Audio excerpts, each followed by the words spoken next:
Cost کے بیچوں بیچ جہاں ہر دوست دشمن بن سکتا ہے اور ہر سایہ دھوکہ چھپائے ہوئے ہے، ایک بے خوف کپتان کو اپنی جان کا سب سے بڑا امتحان دینا پڑے گا، نہ صرف سمندری طوفانوں سے بلکہ اپنے ہی عملے کی خیانت سے۔ کیا وہ اپنی عزت اور وفاداری بچا پائے گا؟ اب بلیک کوسٹ ہمیشہ کے لیے تاریکی میں گم ہو جائے گا۔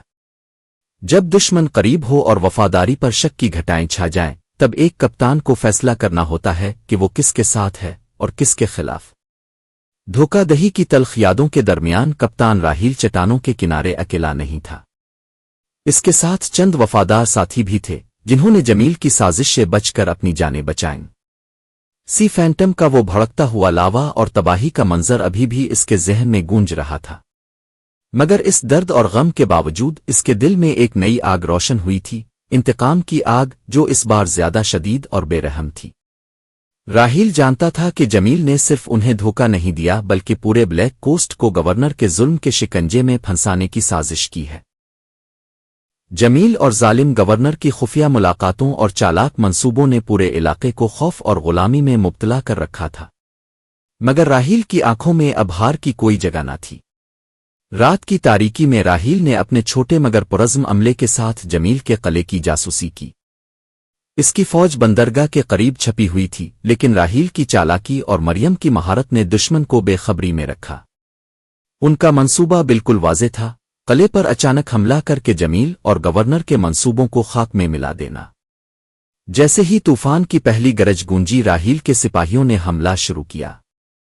تلواروں کی چمک، گرجتی ہوئی گولیوں کی آواز اور جنگ کی چیخ و پکار نے پورے علاقے کو لرزہ برانداز کر دیا۔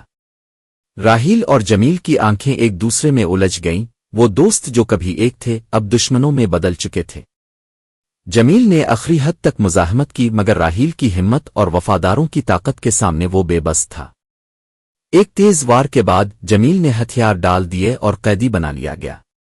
مریم نے بھی اپنی بہادری کا لوہا منوایا جب اس نے گورنر کے قیدیوں کو آزاد کرایا۔ ماہی گیر، تاجر اور عام لوگ جو ظلم کے شکنجے میں تھے، آہستہ آہستہ بلیک کوسٹ میں نیا سورج طلوع ہوا۔ آزادی کے نعروں نے ہر گوشے کو گونجایا اور لوگ اپنے سحر سے بیدار ہوئے۔ گورنر کی گرفت ختم ہو چکی تھی اور ظلم کا تختہ الٹ چکا تھا، مگر راہیل جانتا تھا کہ یہ محض پہلی جنگ تھی۔ اس کے دل میں ایک نئی ذمہ داری جاگی تھی، بلیک کوسٹ کو ہمیشہ کے لیے محفوظ بنانا تاکہ کوئی اور ظلم اس کی روشنی کو مدھم نہ کر سکے۔ چٹانوں پر کھڑے ہو کر سمندر کی طرف دیکھتے ہوئے اس نے دل میں عہد کیا کہ وہ اپنی زمین، اپنے لوگوں اور اپنے خوابوں کی حفاظت کرے گا، چاہے آندھیاں آئیں، چاہے طوفان برپا ہوں، وہ کبھی پیچھے نہیں ہٹے گا۔